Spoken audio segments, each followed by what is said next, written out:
Good, good day, sir. We're doing our paired activity about resilience. We'll be interviewing each other, sharing our experience and creating resilience plan for each other. Number one, what is challenging experience you overcome in the past year? I struggled with balancing school and personal responsibilities, but I managed to stay on track. Number two, what personal qualities or strategies help you to get through it? My discipline and time management really helped me, along with asking for support from family. Number three, what did you learn about yourself during that time? I realized I am stronger and more capable than I thought. I can handle pressure if I stay organized. Number four, what are your current source of stress in life?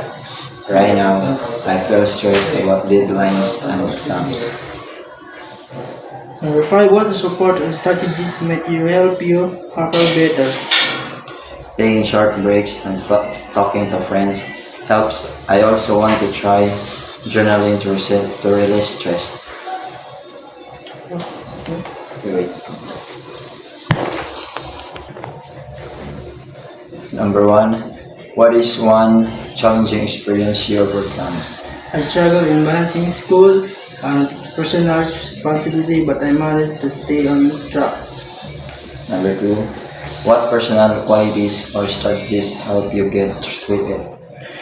My discipline and time management really helped me, along with asking for support from family. Number three, what did you learn about yourself during that time?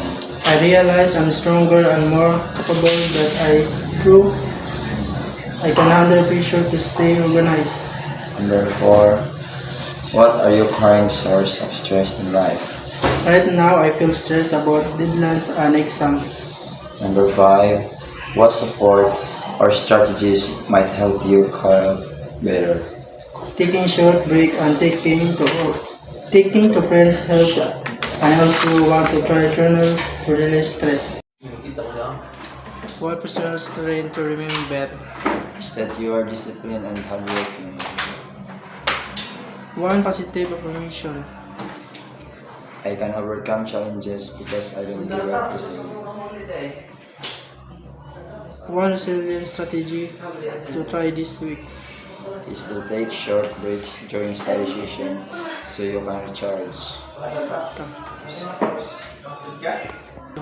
One personal strength to remember. Is that you are adaptable and creative. One positive affirmation. I'm capable of adjusting to challenge and learning from them. One resilience to try this week. Is to write down one thing you are grateful for each day in a journal.